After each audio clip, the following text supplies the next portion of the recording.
नमस्कार, मैं अतुल ठाकुर आप सभी का एक बार फिर से अपने चैनल में हार्दिक स्वागत करता हूं। आज की इस वीडियो में हम करेंगे हिंदी साहित्य का इतिहास भक्ति काल भाग 23, जिसमें कि हमारे टॉप 25 मोस्ट इम्पोर्टेंट क्वेश्चन होने वाले हैं इस वीडियो में, जो कि MCQs टाइप रहेंगे, यानी कि मल्टीपल चॉइस क्वेश्चन होंगे। यह video LT, TGT, diet, PGT Hindi, UGC net set Hindi, JRF, NBS, KVS, GIC, GDC, RPSC, ETC सभी परीक्षाओं के लिए उपयोगी सिद्ध होगी। तो चलिए शुरू करते हैं आज की इस वीडियो को। हिंदी साहित्य का इतिहास भक्ति काल भाग 23।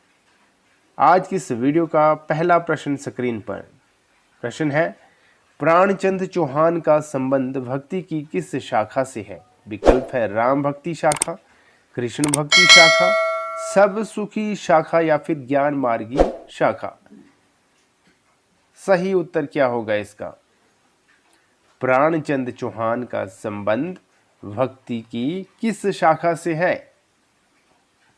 तो सही उत्तर होगा इसका राम भक्ति शाखा से। प्राणचंद चौहान का संबंध जो है भक्ति की राम भक्ति शाखा से संबंध है। अगला प्रश्न है प्रश्न नंबर 2। गोरख जगायो जोग, भक्ति भगायो लोग, इन पंक्तियों में तुलसी का अभिप्राय है। विकल्प है नाथ पंथ का हठयोग मार्ग हृदय पक्ष शून्य है, जनता हठयोग को पसंद करती थी, योगियों की रहस्य भरी बनियों से जनता की भक्ति भावना दब गई थी, या फिर जनता भक्ति मार्ग से विमुख हो गई थी। इसका उत्तर क्या होगा? गोरख जगायो जोग, भक्ति भगायो लोग, इन पंक्तियों में तुलसी का अभिप्राय क्या है बताइए। तो सही उत्तर होगा इसका A और C, यानी कि नाथ पंथ का हठयोग मार्ग हृदय पक्ष शून्य है, और C रहेगा योगियों की रहस्य भरी बनियों से जनता की भक्ति भावना दब गई थी। ये दोनों इसके जो है सही उत्तर आते हैं, A और जो है C।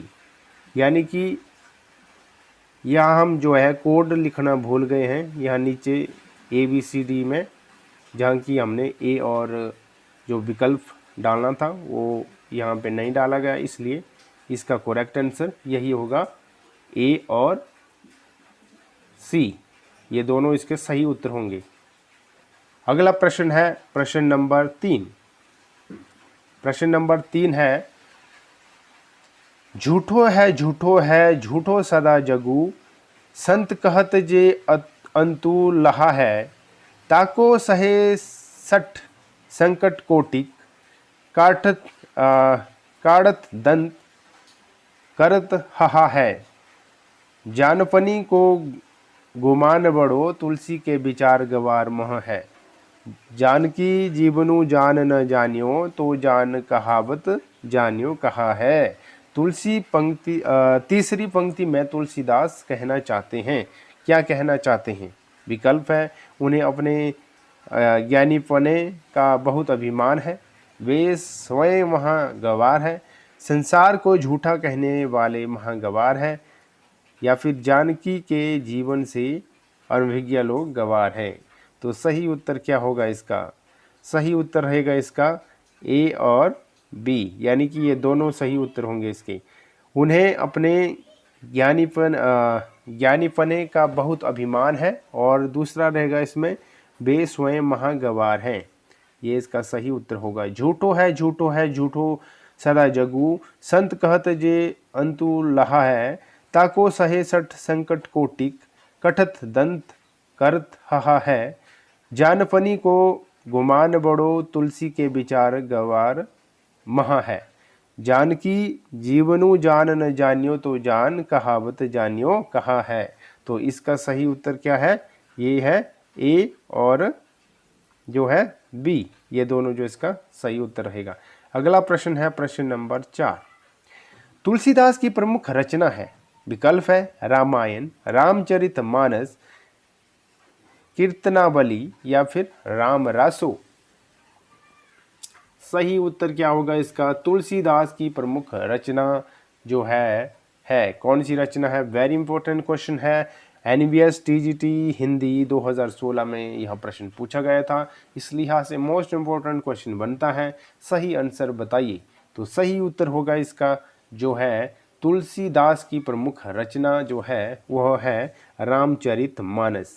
ये इसका सही उत्तर होगा। अगला प्रश्न है प्रश्न नंबर 5। कबहू जोग वियोग न जाके, देखा प्रगट विरह दुखु ताके। उपर्युक्त पंक्तियां कहाँ से उद्धृत है और रचनाकार कौन है? विकल्प है गीतावली और तुलसीदास, सूरसागर और सूरदास, पद्मावत और जायसी, या फिर रामचरितमानस और तुलसीदास। इसका सही उत्तर बताइए, क्या होगा सही उत्तर इसका? कभू जोग वियोग न जाके, देखा प्रगट विरह दुखु ताके। उपयुक्त पंक्तियां कहां से उद्धृत है और रचनाकार कौन है? तो सही उत्तर है इसका रामचरितमानस और तुलसीदास। ये इसका सही उत्तर होगा। अगला प्रश्न है प्रश्न नंबर 6। भक्तमाल के रचयिता है? विकल्प है सुंदरदास, अग्रदास, नाभादास, या फिर कृष्णदास। क्या होगा सही उत्तर? भक्तमाल के रचयिता है, कौन है भक्तमाल के रचयिता? वेरी इंपॉर्टेंट क्वेश्चन है। मध्य प्रदेश असिस्टेंट प्रोफेसर हिंदी 2017 में पूछा गया था प्रश्न कि भक्तमाल के रचयिता है, कौन है भक्तमाल के रचयिता?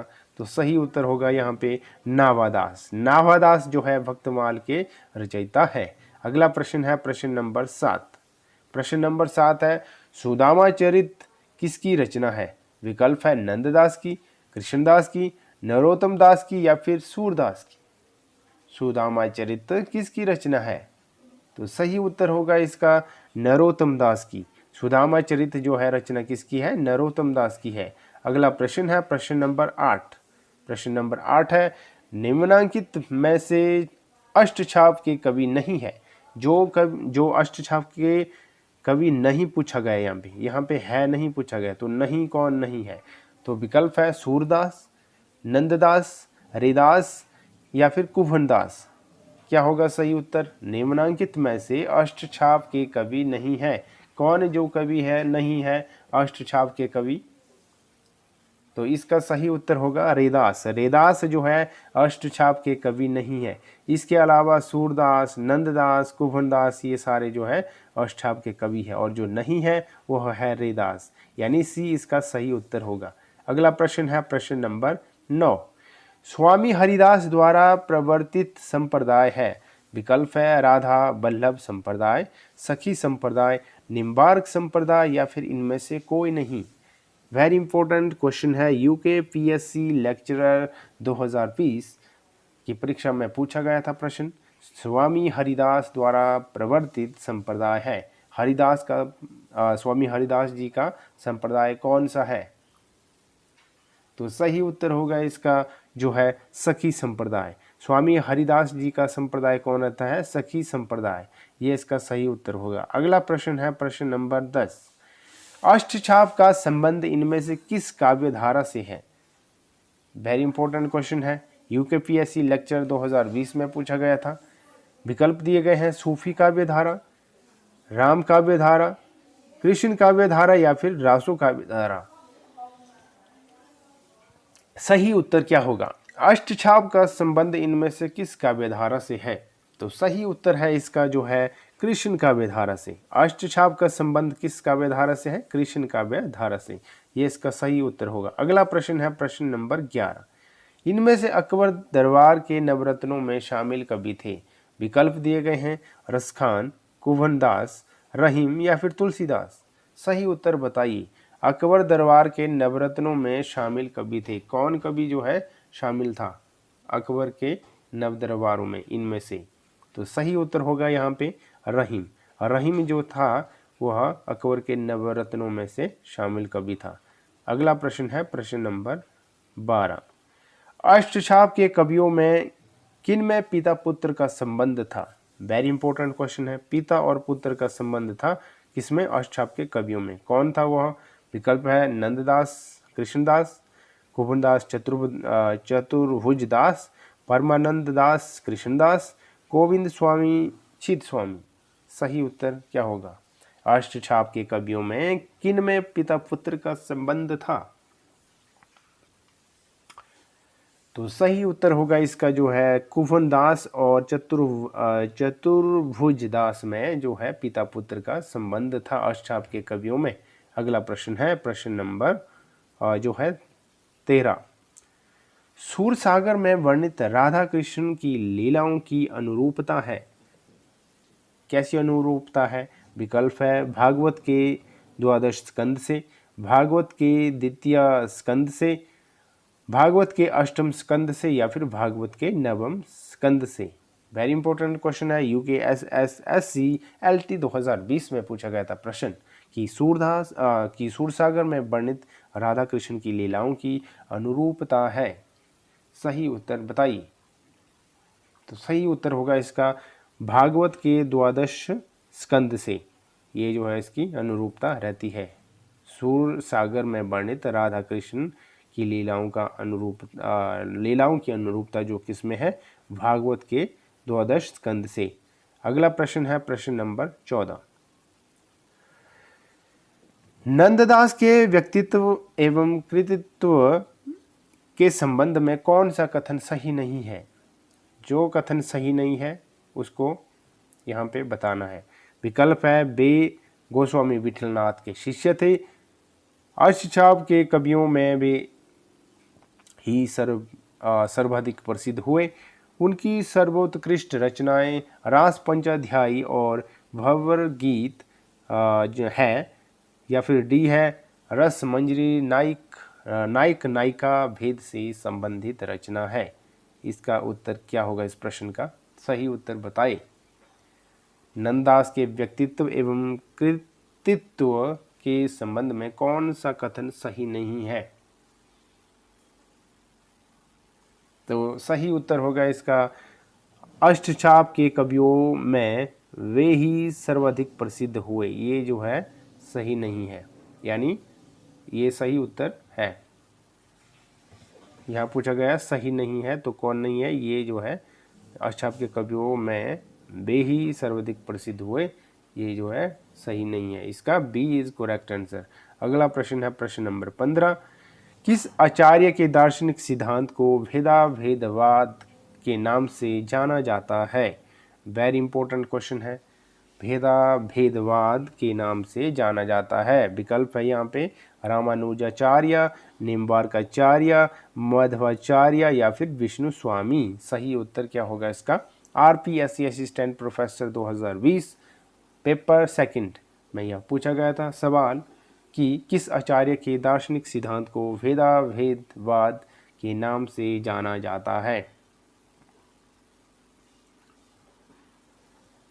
तो सही उत्तर है इसका निम्बार्काचार्य के सिद्धांत जो है आचार्य, ये इसका सही उत्तर रहता है। किस आचार्य के दार्शनिक सिद्धांत को भेदाभेदवाद के नाम से जाना जाता है? तो निम्बार्काचार्य के सिद्धांत को जाना जाता है भेदाभेदवाद के नाम से। अगला प्रश्न है प्रश्न नंबर 16। बल्लभाचार्य के विषय में कौन सा कथन सही नहीं है? विकल्प है इनका दार्शनिक सिद्धांत शुद्धाद्वैतवाद कहलाता है, इनके मत को पुष्टि मार्ग कहा जाता है, इन्होंने अणुभाष्य, सुबोधिनी टीका आदि ग्रंथों की रचना की, या फिर मूलतः इनका संबंध रामानुजाचार्य के श्री संप्रदाय से स्थिर किया जाता है। सही उत्तर क्या होगा इसका? बल्लभाचार्य के विषय में कौन सा कथन सही नहीं है? तो सही उत्तर है इसका जो है मूलतः इनका संबंध रामानुजाचार्य के श्री संप्रदाय से स्थिर किया जाता है। ये इसका सही उत्तर होगा, यानी विकल्प डी सही उत्तर है। अगला प्रश्न है प्रश्न नंबर 17। प्रश्न नंबर 17 है कौन सा विवरण सही नहीं है? जो सही विवरण नहीं है उसको बताइए। विकल्प है 84 वैष्णव की वार्ता में वल्लभाचार्य के शिष्यों की कथा संकलित है, 252 वैष्णव की वार्ता में विठलनाथ के शिष्यों की कथाएं हैं, उक्त दोनों वार्ताएं गोस्वामी विठलनाथ द्वारा लिखी गई है, या फिर इन वार्ताओं में प्राचीन ब्रजभाषा गद्य का रूप मिलता है। सही उत्तर बताइए। कौन सा विवरण सही नहीं है? तो सही उत्तर होगा इसका विकल्प नंबर सी, यानी कि उक्त दोनों वार्ताएं गोस्वामी विठलनाथ द्वारा लिखी गई है। ये जो है इसका सही उत्तर होगा।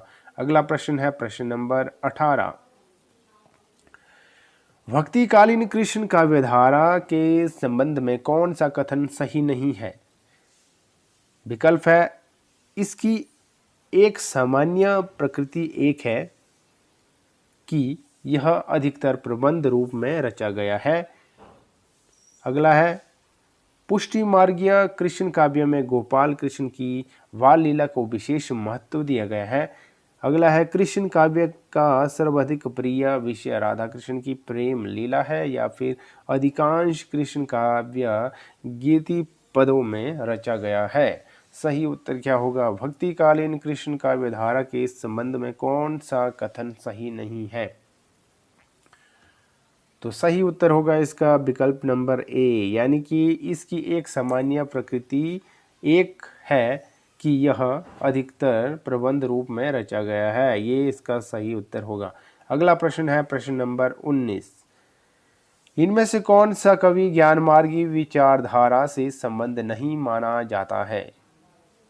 विकल्प है जंभनाथ, ध्रुवदास, मलुकदास या फिर सूरदास। वेरी इंपॉर्टेंट क्वेश्चन है। कौन सा कवि ज्ञानमार्गी विचारधारा से संबंध नहीं माना जाता है? तो सही उत्तर है इसका ध्रुवदास, जो है ज्ञानमार्गी विचारधारा से संबंधित नहीं माना जाता है। तो बी सही उत्तर होगा। अगला प्रश्न है प्रश्न नंबर 20। प्रश्न नंबर 20 है राधा वल्लभ नामक वैष्णव भक्ति संप्रदाय के प्रवर्तक है। विकल्प है वल्लभाचार्य, हित हरिवंश, स्वामी हरिदास या फिर चैतन्य महाप्रभु। राधा वल्लभ नामक वैष्णव भक्ति संप्रदाय के प्रवर्तक है, कौन है? तो सही उत्तर है इसका जो है हित हरिवंश, इसका सही उत्तर होगा। अगला प्रश्न है प्रश्न नंबर 21।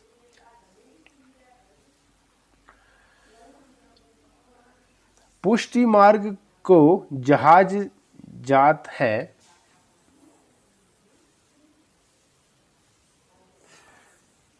प्रश्न नंबर 21 है पुष्टि मार्ग को जहाज जात है, सो जाको कछु लेना होए सो लेट। सूरदास की मृत्यु को सन्निकट जानकर ये शोकार्त वचन किसके हैं? विकल्प है गोकुलनाथ, विठलनाथ, कुंवरदास या फिर नंददास। सही उत्तर क्या होगा इसका? पुष्टि मार्ग को जहाज जात है, सो जाको कछु लेना होए सो लेट। सूरदास की मृत्यु को सन्निकट जानकर ये शोकार्त वचन किसके हैं? इसका सही उत्तर होगा विठलनाथ के, यह जो है वचन है, यानी विठलनाथ सही उत्तर होगा। अगला प्रश्न है प्रश्न नंबर 22। सूरसागर किसी चली आती हुई गीत काव्य परंपरा का भले ही वह मौखिक हो, विकास प्रतीत होता है। उक्त स्थापना किसकी है? वेरी इंपॉर्टेंट क्वेश्चन है। तो सही उत्तर होगा इसका रामचंद्र शुक्ल। रामचंद्र शुक्ल इसका करेक्ट आंसर होगा। अगला प्रश्न है प्रश्न नंबर 23। निम्न में से किस रचनाकार का असली नाम सैयद इब्राहिम है? वेरी इंपॉर्टेंट क्वेश्चन है। DSSSB TGT 2021 शिफ्ट 3rd में यह पूछा गया था कि किस रचनाकार का असली नाम सैयद इब्राहिम है। तो इसका सही उत्तर होगा रसखान। रसखान का जो है असली नाम है सैयद इब्राहिम। अगला प्रश्न है प्रश्न नंबर 24। आज की इस वीडियो का सेकंड लास्ट प्रश्न। भक्ति काल के किस कवि ने वर्वे नायिका भेद लिखा है? विकल्प है रहीम, रसखान, नंददास या फिर कृष्णदास। क्या होगा सही उत्तर इसका? भक्ति काल के किस कवि ने वर्वे नायिका भेद लिखा है? तो इसका सही उत्तर है रहीम ने। रहीम ने जो है वर्वे नायिका भेद लिखा है। आज की इस वीडियो का अंतिम प्रश्न स्क्रीन पर कि मीराबाई की उपासना है। मीराबाई की उपासना है। किस में है मीराबाई की उपासना? विकल्प है माधुर्य भाव में, संख्या भाव में, दास्य भाव में या फिर वात्सल्य भाव में। सही उत्तर बताइए। वेरी इंपॉर्टेंट क्वेश्चन है, यूपी पीजीटी 2021 में पूछा गया था कि मीरा की उपासना है, किस में है मीरा की उपासना? तो सही उत्तर होगा इसका माधुर्य भाव में मीरा जी की उपासना है। तो आज की इस वीडियो में हमने किया हिंदी साहित्य इतिहास का भक्ति काल का भाग 23, जिसमें कि हमारे टॉप 25 मोस्ट इम्पोर्टेंट क्वेश्चन थे जो कि किसी न किसी परीक्षा में जो जरूर पूछे जाते हैं और पूछे गए हैं। तो मिलते हैं आज की हमारी इस वीडियो का ये जो है 23वां भाग जो है समाप्त हो चुका है। अब हम मिलेंगे अगले भाग में जो कि हमारा रहेगा हिंदी साहित्य का इतिहास भक्ति काल भाग 24, जो कि हमारी जो है आने वाली अगली वीडियो होगी, जिसमें हम जो है इससे आगे के जो प्रश्न बचे हुए हैं उनको हम जो है उसमें सॉल्व करेंगे। तो मिलते हैं अगली वीडियो में, तब तक के लिए धन्यवाद।